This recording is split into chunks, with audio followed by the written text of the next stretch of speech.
Next हमारे पास question आता है question number 2, exercise 1.4 chapter number 1। Question 2 के कहता है write down the decimal expansion of those rational number in question 1 above which have terminating decimal expansion. क्या कहता है कि आपको राइट डाउन करना है डेसिमल एक्सपेंशन। डेसिमल एक्सपेंशन जो है वो हमें क्या करना है, राइट डाउन करना है क्वेश्चन नंबर 1 में of the above terminating decimal expansion. Means जब हमने क्वेश्चन नंबर 1 किया था, जब क्वेश्चन नंबर 1 में टर्मिनेटिंग जो डेसिमल एक्सपेंशन थे अब उसको हमने कन्वर्ट करना है किसमें, डेसिमल एक्सपेंशन में। क्वेश्चन नंबर 2 में क्या कहता है कि आपको डेसिमल एक्सपेंशन करना है किसका, टर्मिनेटिंग डेसिमल एक्सपेंशन का, जो क्वेश्चन नंबर 1 में था। मीन्स जो क्वेश्चन नंबर 1 में हमारे पास जोन से टर्मिनेटिंग डेसिमल एक्सपेंशन आए थे, अब हमने उसको कन्वर्ट करना है किसमें, डेसिमल एक्सपेंशन में। ये क्वेश्चन नंबर 2 में कहता है। Let's start. सबसे पहले मैंने आपको पहले वाली वीडियो में भी क्लियर करवाया था, terminating decimal expansion. Clear? Terminating decimal expansion हम किसे कहते हैं, जिनके जो फैक्टर्स होते हैं वो 2 की पावर n और 5 की पावर n में बनते हैं, उसे हम क्या बोलते हैं, टर्मिनेटिंग डेसिमल एक्सपेंशन। अगर किसकी ने पहली वीडियो नहीं देखी हुई है तो अब वो दोबारा से ये कंसेप्ट क्लियर हो जाएगा। टर्मिनेटिंग डेसिमल एक्सपेंशन किसे बोलते हैं, जिनके फैक्टर्स जो होते हैं वो 2 की पावर n और 5 की पावर n में बनते हैं, उसे हम टर्मिनेटिंग डेसिमल एक्सपेंशन बोलते हैं। और नॉन टर्मिनेटिंग डेसिमल एक्सपेंशन हम किसे बोलते हैं, जिनके फैक्टर्स जो होते हैं, जैसे 2 की पावर n आ रहा है, 5 की पावर n आ रहा है, ये तो 2 आ ही रहे हैं, साथ में 7 की पावर n आ जाता है। मीन्स कोई भी फैक्टर आ जाए, जरूरी नहीं है 7 आ जाए, 8 आ जाए, 9 आ जाए, 10 आ जाए, 11 आ जाए, 12 आ जाए, 13 आ जाए, कुछ भी आ जाए। मीन्स इसके इन दोनों फैक्टर्स के साथ कोई और फैक्टर भी आ जाता है तो उसे हम नॉन टर्मिनेटिंग डेसिमल एक्सपेंशन बोलते हैं। टर्मिनेटिंग डेसिमल एक्सपेंशन में अगर अकेला 5 की पावर n आ रहा है तब भी वो टर्मिनेटिंग डेसिमल एक्सपेंशन है। अगर 2 की पावर n आ रहा है मीन्स उसके फैक्टर्स 2 की फॉर्म में बन रहे हैं तब भी वो टर्मिनेटिंग डेसिमल एक्सपेंशन है। अगर दोनों में फैक्टर्स उसके बन रहे हैं तब भी वो टर्मिनेटिंग डेसिमल एक्सपेंशन है। अगर दोनों फैक्टर्स के साथ कोई और फैक्टर भी आ जाता है तो वो नॉन टर्मिनेटिंग डेसिमल एक्सपेंशन होता है। ये हमने पहले वाली वीडियो में भी क्लियर किया था। अब जो क्वेश्चन नंबर 2 है, क्वेश्चन नंबर 2 में क्या कहता है कि आपको डेसिमल एक्सपेंशन जो है वो फाइंड आउट करना है, राइट डाउन करना है। Question number 1 above which have terminating decimal expansion. जब आपने क्वेश्चन नंबर 1 किया था तो क्वेश्चन नंबर 1 में बहुत सारे हमारे पास टर्मिनेटिंग डेसिमल एक्सपेंशन आए थे। अब आपने उसको कन्वर्ट करना है डेसिमल एक्सपेंशन। ठीक है, तो लेट्स स्टार्ट। हम करते हैं question number 2। Question number 2 start करने से पहले हमने क्वेश्चन नंबर 1 चेक किया। हमारे पास क्वेश्चन नंबर 1 में फर्स्ट पार्ट में टर्मिनेटिंग डेसिमल एक्सपेंशन आया था, सेकेंड पार्ट में भी हमारे पास टर्मिनेटिंग डेसिमल एक्सपेंशन आया था, फोर्थ पार्ट में भी हमारे पास टर्मिनेटिंग डेसिमल एक्सपेंशन था, सिक्स्थ पार्ट में भी टर्मिनेटिंग था, एट्थ पार्ट में भी टर्मिनेटिंग था और नाइन्थ पार्ट में भी हमारे पास टर्मिनेटिंग डेसिमल एक्सपेंशन था। अब यही पार्ट्स हमने क्या करने हैं, दोबारा से पिक करने हैं और इन्हीं की हेल्प से हमने डेसिमल एक्सपेंशन जो है वो फाइंड आउट करना है। क्वेश्चन नंबर 1 में हमारे पास ये वाले जो ऑप्शंस हैं, first, second, fourth, sixth, eighth और नाइन्थ, ये हमारे पास सब क्या थे, टर्मिनेटिंग डेसिमल एक्सपेंशन। ये हमारे पास सारे क्या थे, टर्मिनेटिंग डेसिमल एक्सपेंशन। अब हमने इसको किस में कन्वर्ट करना है, खाली डेसिमल एक्सपेंशन में। तो लेट्स स्टार्ट।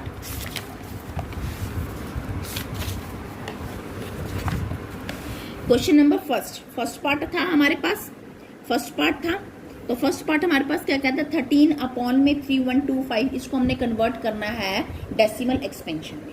फर्स्ट पार्ट कैसे करते हैं देखिए, 13/3125। क्लियर? 13/3125 को हमने कन्वर्ट करना है डेसिमल एक्सपेंशन में। देखिए कैसे करेंगे, देखो सिंपल है कंसेप्ट है, उसको आप ध्यान से देखो। 13 के तो 13 ही रहेगा, इसके तो फैक्टर्स होते ही नहीं है ना, 13 ऐसे रहेगा। अब 3125 के जब मैंने यहाँ पर हम प्राइम फैक्टराइजेशन मैंने किया हुआ था, आपको भी पहले वीडियो में भी आपने देखा होगा, हम 3125 के क्या करते हैं, प्राइम फैक्टराइज करते हैं। जब मैंने 3125 के प्राइम फैक्टराइजेशन किए तो मेरे पास प्राइम फैक्टराइजेशन क्या बनते हैं उसके, 5 की पावर, तो 5 की पावर क्या आ जाता है, 5। अभी हमारे पास टर्मिनेटिंग डेसिमल एक्सपेंशन है ना, इसको हमने किस में कन्वर्ट करना है, डेसिमल एक्सपेंशन में। तो टर्मिनेटिंग डेसिमल एक्सपेंशन क्या होता है, जो जिसके फैक्टर्स 2 की पावर n और 5 की पावर n में आते हैं। तो अब हमने इसको आगे कैसे करना है, 5 की पावर 5 आ गया ना, इसको हमने डेसिमल एक्सपेंशन में कन्वर्ट करने के लिए क्या कर देंगे यहाँ 2 की पावर 5 अपॉन में 2 की पावर 5 से मैं क्या कर देती हूँ मल्टीप्लाई कर देती हूँ, क्योंकि 5 की पावर n तो आ गया ना टर्मिनेटिंग में। अब 2 की पावर 5 और 2 की पावर मैंने यहाँ क्या कर दिया 5 कर दिया। 13 मैंने ऐसे ही रखा मल्टीप्लाई। अब 2 को अगर हम 5 टाइम्स करते हैं मल्टीप्लाई करते हैं तो मेरे पास कैसे आएगा, देखो 2 इंटू 2 इंटू 2 इंटू 2 इंटू 2, ठीक है। 2 को मीन्स 5 टाइम लिखना है, 2 to the 4, 4 to the 8, 8 to the 16, 16 to the 32, 32 हो गया मेरे पास यहाँ पे अपॉन में। अब यहाँ पर 5 है, मल्टीप्लाई में मैंने क्या ले लिया 2 ले लिया, ब्रैकेट में दोनों की पावर सेम है ना तो मैंने इसको क्या कर लिया कॉमन ले लिया, हो सकता है। अब आगे देखो 13 को मल्टीप्लाई मैंने 32 के साथ किया तो मेरे पास आ जाएगा 416, आगे बात समझ में। अब 5 को 2 से मल्टीप्लाई किया, 5 टू द 10, 10 की पावर यहाँ पर हमारे पास क्या है 5। अब आगे देखो 416 ऐसी आ गया, 10 की पावर 5 इट्स मीन्स ये 5 zeros हो गए ना, 1 2 3 4 5, होगी बात क्लियर। अब हमने इसको डेसिमल एक्सपेंशन में कन्वर्ट करना है तो कैसे होगा ये डेसिमल एक्सपेंशन में, कितनी जीरोस आएंगे 1 2 3 4 5 है ना, तो 416 को मैंने ऐसे ही रखा, 1 2 3 4 5 पॉइंट लगा के अब हमारे पास आ गया C। ये हमारे पास हो गया डेसिमल एक्सपेंशन फर्स्ट पार्ट का। दोबारा से देखो कैसे कन्वर्ट करेंगे। 13 अपॉन में 3125 है, 13 के तो कोई फैक्टर्स नहीं होते, 13 ऐसे ही रहेगा। 3125 के मैंने प्राइम फैक्टर्स करे तो मैंने 5 की पावर 5 आ गया। डिटर्मिनेटिंग डेसिमल एक्सपेंशन है ना, तो आपने क्या करना है मल्टीप्लाई में 5 की पावर 5 होता है और 2 की पावर 5 से मैंने क्या कर दिया दोनों को आपस में मल्टीप्लाई कर लिया, ठीक है। तो 13 ऐसे ही रखा मल्टीप्लाई में, 2 को 5 टाइम्स किया तो मेरे पास आ गया 32 अपॉन में 5 को मल्टीप्लाई मैंने क्या कर दिया 2 के साथ, ब्रैकेट में पावर सेम है, पावर यहाँ आ गई। अब 13 को मल्टीप्लाई 32 के साथ किया तो 416 आ जाएगा अपॉन में 5 को 2 के साथ मैंने मल्टीप्लाई किया तो मेरे पास आ गया यहाँ पर 10 और 5 आ गई पावर इज इक्वल्स टू 416। 10 की पावर 5 है मीन्स 5 टाइम्स आ गई इसकी 5 zeros आ गई, और इसको अब मैंने कन्वर्ट कर दिया टर्मिनेटिंग डेसिमल में तो 416 ऐसी आ गया, कितनी जीरोस हैं 1 2 3 4 5, तो 1 2 3 4 5 पॉइंट लगा के 0, this is called answer. Clear होगी बात। ऐसे हम करेंगे second part solve. Second part में भी हमारे पास टर्मिनेटिंग डेसिमल था, इसको डेसिमल में कन्वर्ट करने के लिए हम क्या है हमारे पास क्वेश्चन 17 अपॉन में 8, ये हमारे पास क्वेश्चन है, ठीक है। अब 17 इसके तो कोई फैक्टर्स नहीं होते हैं तो 17 ऐसे ही रहा। अब 8 है, अब इसके फैक्टर्स किए तो क्या आ जाता है 2 की पावर 3 आ सकता है, 2 की पावर 3। अब हमने इसको किससे मल्टीप्लाई कर देंगे हम 5 की पावर 3 से अपॉन में 5 की पावर 3 से, ठीक है। टर्मिनेटिंग डेसिमल में क्या होता है उसके जो फैक्टर्स होते हैं वो 2 के पावर में आते हैं और 5 की पावर में आते हैं, ऐसे लिख लिया मैंने। अब आगे मैंने क्या किया 17 मल्टीप्लाई 5 की पावर 3 है मीन्स 5 को आपने कितने टाइम मल्टीप्लाई करना है 3 टाइम्स। 5 की पावर 3 का मीन्स क्या होता है 5 बार मल्टीप्लाई करना है, 3 बार सॉरी 5 इंटू 5 इंटू 5, समझ गया ना बात को। 5 5 25, 25 को आपने 5 के साथ किया, दिस इज कॉल्ड 125। क्लियर होगी बात। यहाँ पर मेरे पास आ गया 125 अपॉन में 2 मल्टीप्लाई 5 लिख सकते हैं और पावर मैंने दोनों की सेम है तो मैंने क्या कर ली कॉमन ले ली, ठीक है। आगे देखो 17 को अगर मैं मल्टीप्लाई करती हूँ 125 के साथ तो मेरे पास आएगा 2125 और 5 को 10 2 के साथ मल्टीप्लाई करेंगे तो मेरे पास आ गया 10 और उसकी पावर कितनी है मेरे पास 3, ठीक है। तो 2125 ये तो ऐसे ही आ गया, 10 की पावर 3 है मीन्स 3 0 हो गई, 1 2 और 3, ठीक है। अब हमने इसको डेसिमल में कन्वर्ट करना है, कैसे करेंगे कितनी जीरो आएंगे 1 2 3 है ना, 1 2 और 3 तो आंसर क्या आ जाएगा 2.125, दिस इज क्लियर होगी ये बात। दोबारा से एक बार देख लो 17 अपॉन में 8 है, इसको हमने डेसिमल एक्सपेंशन में कन्वर्ट करना है। 17 अपॉन में 8 को अगर हम प्राइम फैक्टर करते हैं तो इसकी पावर बनती है 2 की पावर 3, ठीक है। अब इसको मैंने क्या करा मल्टीप्लाई किया, अब 2 की पावर 3 है ना, 5 की पावर 3 से अपॉन में 5 की पावर 3 से मैंने क्या कर लिया मल्टीप्लाई कर लिया। क्यों? क्योंकि टर्मिनेटिंग डेसिमल एक्सपेंशन में जो फैक्टर्स होते हैं वो 2 की पावर में बनते हैं और 5 की पावर में बनते हैं। यहाँ तो 2 की पावर में बन रहा है ना, तो इसको मैंने 5 की पावर में क्या कर लिया मल्टीप्लाई कर लिया 5 की पावर से। 17 मल्टीप्लाई 5 की पावर क्या है 3 है, मतलब 5 को 3 बार आपने मल्टीप्लाई करना है, मैंने करके भी दिखाया 5 मल्टीप्लाई 5 मल्टीप्लाई 5 तो आ गया 125 आ गया अपॉन 2 मल्टीप्लाई 5 है, मल्टीप्लाई में है ना ये दोनों, मल्टीप्लाई में ले लिए पावर सेम है तो मैंने क्या कर लिया कॉमन ले लिया। 17 को मल्टीप्लाई 125 के साथ किया तो 2125 आ गया अपॉन में 5 टू द 10 की पावर क्या है यहाँ 3, तो 2125 अपॉन में 10 की पावर 3 है मीन्स 0 आपने कितने टाइम्स लिखने हैं 3 टाइम्स। अब हमने इसको डेसिमल में कन्वर्ट करने के लिए क्या किया कितनी जीरोज हैं 1 2 3, तो 1 2 3, तो आंसर आ गया 2125। क्लियर हो गया बात।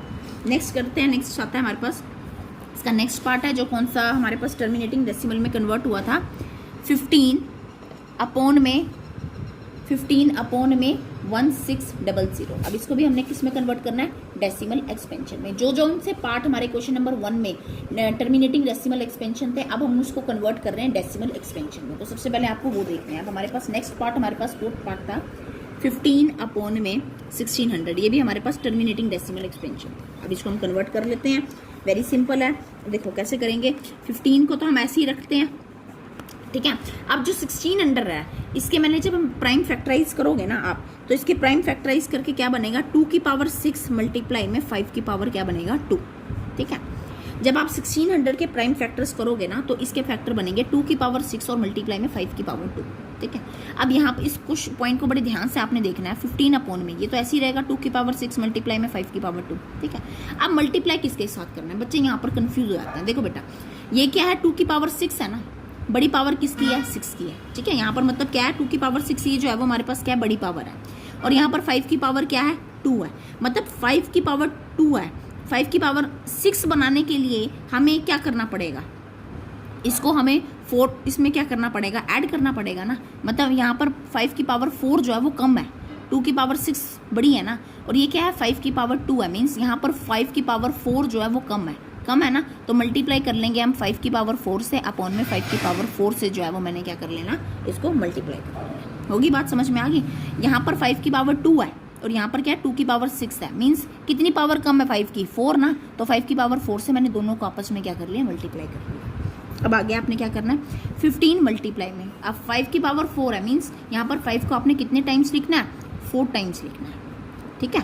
5 5 25, 25 को 5 से आप करोगे 125, 125 को आप 5 से करोगे तो मल्टीप्लाई करके आपके पास आएगा 625, ठीक है। 5 की पावर 4 है तो ये हमारे पास आ गया 625। होगी बात क्लियर। अपोन में अब हम कैसे लेंगे, 2 मल्टीप्लाई में 5 तो आ ही जाएगा, है ना। 2 है, आ जाएगा, 5 दोनों साइड है, 5 भी आ जाएगा। अब पावर क्या आएगी, बड़ी पावर कौन सी है, 6 है ना, तो 6 यहाँ पर। होगी बात क्लियर। अब आगे देखो, 15 को आप मल्टीप्लाई करोगे अगर 625 के साथ, तो आपके पास आएगा 9375। कितना आएगा, 9375। और 5 को 2 के साथ मल्टीप्लाई करा, हमारे पास हो गया 10, 10 की पावर यहाँ पर क्या हो गया, 6 हो गया, ठीक है। अब देखो 9375, 10 की पावर 6 मीन्स 0 हमने कितनी डालनी है, 6 डालनी है, 1 2 3 4 5 6। होगी बात क्लियर। अब हमने क्या करना है, 6 जीरो पॉइंट्स देखने हैं और उसके बाद हमने क्या लगाना है, पॉइंट लगाना है। देखो कैसे करेंगे, 9375 है ना, 6 zeros, 1 2 3 4 5 6 है ना, 1 2 3 4 5 5 हो गया, 6 हो गया, और पॉइंट यहाँ लग के आगे आ गया 0। होगी बात समझ में आई बात। देखो दोबारा से देख लो, 9375 है, अपॉन में कितनी है, 10 की पावर 6 है ना, तो 0 आ गई ना, यहाँ पर 6 zeros आ गई। तब हमने कैसे कन्वर्ट किया, 1 2 3 4 5 6 है ना, 1 2 3 4, 2 रह गया ना, 0 0 लगा दी, 5 6, फिर पॉइंट लगा के आगे क्या आ गया, 0 आ गया। ये हमारे पास क्या आ गया, आंसर। क्लियर होगी बात। नेक्स्ट है, नेक्स्ट हमारे पास पार्ट आता है, अब हमारे पास 4th पार्ट हो गया। अब हमारे पास नेक्स्ट आता है 6th पार्ट। 6th पार्ट क्या कहता है, 6th पार्ट हमारे पास है 23 अपॉन में 2 की पावर 3 और 5 की पावर क्या है हमारे पास, 2। अब इसको हमने किस में कन्वर्ट करना है, डेसिमल एक्सपेंशन में। नेक्स्ट आता है हमारे पास क्वेश्चन नंबर 6th पार्ट भी हमारे पास टर्मिनेटिंग डेसिमल एक्सपेंशन था। क्या है, 23 अपॉन में 2 की पावर 3 और 5 की पावर क्या है, 2, ठीक है। इसको हमने कन्वर्ट करना है डेसिमल एक्सपेंशन में। Very simple. देखो 23 के तो कोई फैक्टर्स होते ही नहीं, 23 रहेगा। यहाँ पर 2 की पावर 3 और यहाँ पर क्या आ गया हमारे पास, मल्टीप्लाई में 5 की पावर 2 आ गया। अब हमने करना है मल्टीप्लाई, ठीक है। मल्टीप्लाई करना है ना, अब ध्यान से देखो, यहाँ पर 2 की पावर 3 है, बड़ी पावर किसकी है, यहाँ पे 2 की पावर 3 है ना बड़ी, और यहाँ पे क्या 5 की पावर 2 है। मतलब 5 की पावर 2 को 3 बनाने के लिए हमें किससे मल्टीप्लाई करना पड़ेगा, 5 की पावर 1 से और 5 की पावर 1 से, क्योंकि 5 ही हो गया, पावर 2 में 1 ऐड किया तो हमारे पास क्या बन गया, 3 बन जाएगा, हो जाएगा ना सेम। अब हमने क्या किया, 23 मल्टीप्लाई 5 की पावर अगर 1 होता है तो इट्स मीन्स ये क्या होता है हमारे पास, सिंपल 5 होता है। 5 की पावर 1 को हम क्या बोलते हैं, 5 बोलते हैं, ठीक है। अपोन में हम कैसे लेंगे, 2 मल्टीप्लाई में 5 तो आएगा ही आएगा, है ना। 2 मल्टीप्लाई में 5 तो आएगा ही, ब्रैकेट में पावर कौन सी बड़ी है, 3 है ना, आ गया हमारे पास 3। हो गई बात समझ में कैसे बना। 23 तो ऐसे ही रहेगा, मल्टीप्लाई में 5 की पावर 1 तो 5 ही होती है, अपॉन में क्या ले लिया 2, मल्टीप्लाई 5 में तो आएगा, और बड़ी पावर कौन सी है 3 है ना, तो 3 आ गया। अब आगे देखो 23 को अगर आप 5 के साथ मल्टीप्लाई करते हो तो आपके पास आएगा 115, ठीक है। अपॉन में 2 को 5 के साथ मल्टीप्लाई किया, आपके पास हो गया 10 की पावर यहाँ हमारे पास हो गया 3, तो 115 हो गया। 10 की पावर 3 है, मतलब कितनी जीरोज हैं 3 जीरोज है ना, 3 जीरो लगा दी। अब 3 जीरो के आगे जो है वो हमने पॉइंट लगा देना, डेसिमल आ जाएगा हमारे पास। देखो कैसे होगा 115 तो ऐसे ही रहेगा 3 जीरो, 1 2 3 है ना, ये 3 तो पॉइंट पूरे हो गया, पॉइंट लगा के अब हमारे पास क्या आ जाएगा 0, ये हमारे पास हो जाएगा आंसर। क्लियर होगी बात। नेक्स्ट हमारे पास पार्ट आता है क्वेश्चन पार्ट नंबर 8 पार्ट भी हमारे पास क्या था, terminating decimal expansion. 8th part भी हम सॉल्व कर लेते हैं। देखो क्या कहता है, 6 अपॉन में क्या है हमारे पास 15, 6 अपॉन में हमारे पास क्या है 15 है। अब हमने इसको भी टर्मिनेटिंग डेसिमल एक्सपेंशन में करना है। अब 6 है, इसके फैक्टर भी बन जाते हैं हमारे पास, 2 मल्टीप्लाई में 3 बन जाते हैं ना इसके फैक्टर, और 15 है, इसके भी फैक्टर बन जाते हैं। 15 के फैक्टर क्या बनते हैं 3 इंटू में 5, बन गई बात। अब आप ये देखो जो 6 है इसके फैक्टर बन गए 2 इंटू में 3, और 15 है इसके फैक्टर बन गए 3 इंटू में 5। अब 3 और 3 दोनों कॉमन है तो दोनों को मैं कैंसिल कर सकती हूँ, कैंसिल करके मेरे पास आ गया 2 अपॉन में क्या आ गया 5 आ गया। अब इसको डेसिमल में कन्वर्ट करना है, तो बहुत आसान है। 5 को आप बाहर रख सकते हो, 2 को अंदर रखा, 0 पॉइंट लगा दिया, 0 उतर गया। 5 के टेबल पे 20 किस पे आता है 4 पे आता है, कैंसिल करके हमारे पास डेसिमल क्या बन गया इसका 0.4, ये तो हो गया 7। तो बिल्कुल ही सिंपल था। अब 6 है, दोबारा से देख लो इसके फैक्टर क्या बनते हैं 2 इंटू 3 बनता है, और 15 जो है इसके फैक्टर क्या बनते हैं 3 इंटू 5। 3 से 3 कैंसिल हो गया, 2 अपॉन में क्या आ गया हमारे पास 5, इसको मैंने आपस में डिवाइड कर लिया तो हमारे पास आ गया 0.4, ये हो गया आंसर। नेक्स्ट है 9th पार्ट क्या कहता है, एक हमारे पास लास्ट है। 9th पार्ट भी हमारे पास क्या था, टर्मिनेटिंग डेसिमल एक्सपेंशन था, इसको भी हम डेसिमल एक्सपेंशन में कन्वर्ट कर लेते हैं। क्या है 35 अपॉन में हमारे पास क्या है 50, ठीक है। इसको भी डेसिमल एक्सपेंशन में कर लेते हैं। 35 इसको हम कैसे लिख सकते हैं 5 इंटू 7 लिख सकते हैं, इसके फैक्टर्स होते हैं। अब जो 50 है इसके फैक्टर्स क्या होंगे 5 5 था 25, अगर आप इसके फैक्टर करके देख लो 5 इंटू 5 और मल्टीप्लाई में हम कर सकते हैं 2 ले सकते हैं। 5 5 दा 25 को आप 2 के साथ करोगे तो आपके पास आ जाएगा 50। अब 5 और 5 सेम है, यहाँ पे कैंसिल हो सकते हैं। हमारे पास क्या बच गया 7 अपॉन में 5 टू द 10। अब आप इसको डिवाइड कर लोगे तो आपके पास आंसर आ जाएगा 0.7, ये हमारे पास हो गया आंसर। क्लियर होगी ये बात। दोबारा से एक बार ये सारा पॉइंट्स देख लो क्या कहता है हमारे पास, क्या हमने क्वेश्चन सॉल्व किए हैं। वेरी सिंपल था। सबसे पहले कंसेप्ट क्लियर होना चाहिए कि टर्मिनेटिंग डेसिमल एक्सपेंशन हम किसे बोलते हैं, जिसके जो फैक्टर्स होते हैं वो 2 की पावर n और 5 की पावर n में बनते हैं, उसे हम बोलते हैं टर्मिनेटिंग डेसिमल एक्सपेंशन। जिन्होंने पिछली वीडियो नहीं देखी है, नॉन टर्मिनेटिंग डेसिमल एक्सपेंशन से बोलते हैं जिसके फैक्टर्स जो होते हैं मतलब 2 की पावर n और 5 की पावर n में भी है, साथ में कुछ और फैक्टर भी इन्वॉल्व हो जाता है, या फिर ये दोनों फैक्टर्स नहीं है, 2 की पावर n और 5 की पावर n नहीं है, या कोई और फैक्टर बन जाते हैं। सपोज करो 13 इंटू 7 इंटू 29 बन जाता है, कोई भी अलग दूसरा फैक्टर बन जाता है। इनको छोड़ के, इन दोनों को छोड़ के कोई और फैक्टर भी बन जाता है तो भी वो नॉन टर्मिनेटिंग डेसिमल एक्सपेंशन बन जाएगा, ठीक है। तो हमारे पास जो क्वेश्चन नंबर 2 था वो ये कह रहा था कि आपने डेसिमल एक्सपेंशन में कन्वर्ट करना है क्वेश्चन नंबर 1 को। क्वेश्चन नंबर 1 में जो भी हमारे पास टर्मिनेटिंग डेसिमल एक्सपेंशन थे उसको हमने कन्वर्ट करना है किसमें डेसिमल एक्सपेंशन में। तो मैंने कैसे किया, पहला क्वेश्चन लिया जो मेरे पास टर्मिनेटिंग था, 13 अपॉन में 3125 13 लिखा, 3125 के फैक्टर्स किए तो 5 की पावर 5 आ गया। मल्टीप्लाई में टर्मिनेटिंग है ना तो 2 की पावर 5 और 2 की पावर 5 हो सकता है, मल्टीप्लाई में कर लिया मैंने। 13 इंटू में 2 की पावर 5 मीन्स इसको 5 टाइम लिखना है, 32 आ गया। 5 मल्टीप्लाई 2 कर लिया, 5 मेरे पास कॉमन है, कॉमन ले लिया। इसको इससे मल्टीप्लाई किया 416 अपॉन में 5 टू द 10 10 की पावर 5 है, तो 416 ऐसी होगा 10 की पावर 5 मीन्स इसको कितने टाइम लिखना है 5 टाइम्स, 5 टाइम्स जीरोस आ गई। इसको इससे डिवाइड करें मीन्स 0 लगानी है आपको, सिंपल पॉइंट लगाना। कैसे लगाओगे 1 2 3 4 5 है ना, 1 2 3 4 5 2 0 आ गई, पॉइंट लगा के 0, ये हमारे पास हो गया आंसर। नेक्स्ट है, नेक्स्ट पार्ट था हमारे पास 17 अपॉन में 8 के फैक्टर्स किए 2 की पावर 3 बन जाएगा, मल्टीप्लाई में 5 की पावर 3 और 5 की पावर 3 से आपने मल्टीप्लाई कर लिया। 17 मल्टीप्लाई 5 की पावर 3 है मीन्स 125 आ गया मल्टीप्लाई करके। 2 इंटू में मैंने 5 ले लिया और 5 इसकी पावर क्या आ गया 3 मेरे पास क्या है कॉमन है। इसको आपस में मल्टीप्लाई किया तो 2125 अपॉन में 5 टू द 10 की पावर मेरे पास क्या है यहाँ 3, 2125 आ गया 10 की पावर 3 मीन्स 3 0 है, 3 0 देख लेंगे हम 1 2 3, तो 1 2 3 पॉइंट कहाँ लगेगा 2.125। नेक्स्ट क्वेश्चन था हमारे पास 15 अपॉन में 1600, 15 ऐसी रखा 1600 के फैक्टर्स किए 2 की पावर 6 इंटू में 5 की पावर क्या है मेरे पास 2, ठीक है। तो ये मैंने ऐसे ही रखा मल्टीप्लाई में, यहाँ पर 5 की पावर 2 है, कम है ना, कितनी कम है 5 की पावर 4 और 5 की पावर 4 कम है, ठीक है। तो 15 मल्टीप्लाई में 5 को 4 टाइम्स किया तो मेरे पास आ गया 625 आ गया अपॉन में 2 मल्टीप्लाई 5 ले लिया और ब्रैकेट में मेरे पास क्या आ गया 6। इसको इससे मल्टीप्लाई किया 9375 अपॉन में 10 की पावर क्या आ गया 6 आ गया। तो 6 जीरोज आ गई। अब हमने पॉइंट लगाना है, कैसे लगाएंगे 1 2 3 4 5 6 है ना, 1 2 3 4 5 6.0 ये मेरे पास हो जाएगा आंसर। नेक्स्ट पार्ट है 23 अपॉन में 2 की पावर 3 और 5 की पावर क्या है 2 है। 23 ऐसे ही रखा, 2 की पावर 3 और 5 की पावर 2 रखा मल्टीप्लाई में। अब यहाँ पर 5 की पावर क्या है 2 है। अब हमने बनाना क्या है उसको 3 है ना, तो मल्टीप्लाई 5 की पावर 1 और 5 की पावर 1 से मैंने क्या कर लिया मल्टीप्लाई कर लिया। 23 मल्टीप्लाई में 5, यहाँ पर 5 की पावर 1 क्या होता है 5 होता है अपॉन में 2 इंटू 3 ले लिया। 3 मेरे पास बड़ी पावर है, 3 मल्टीप्लाई में 3 बाहर आ गया। 5 टू द 10 हो गया, 10 की पावर 3 हो गया। तो अपॉन में क्या आ गया 3 जीरो लगी। अपने पॉइंट लगाना है 1 2 3 है ना, तो 1 2 3 तो 0 पॉइंट ये मेरे पास। नेक्स्ट था 6 अपॉन में 15 था, 6 के फैक्टर किए 2 इंटू 3, ठीक है ना, जिनके अगर फैक्टर खुलते हैं खोल लो। 2 इंटू 3 और 15 के फैक्टर्स बन गए 3 इंटू 5, 3 से 3 कैंसिल हो गया, 2 अपॉन में 5 हो गया, इसको डिवाइड कर दिया तो मैंने आ गया 0.4, वेरी सिंपल। नेक्स्ट था 13 अपॉन में 50, इसके 35 अपॉन में 50, 35 के फैक्टर्स किए 5 इंटू 7 और 50 के फैक्टर्स किए 5 इंटू 5 इंटू 2, ठीक है। 5 से 5 कैंसिल हो गया, 7 अपॉन में मेरे पास आ गया 10, इसको इससे डिवाइड किया तो मेरे पास आंसर आ गया 0.7, वेरी सिंपल। अगर आपको वीडियो पसंद आई है तो वीडियो को सब्सक्राइब, लाइक और शेयर करना बिल्कुल ना भूलिएगा। Thank you.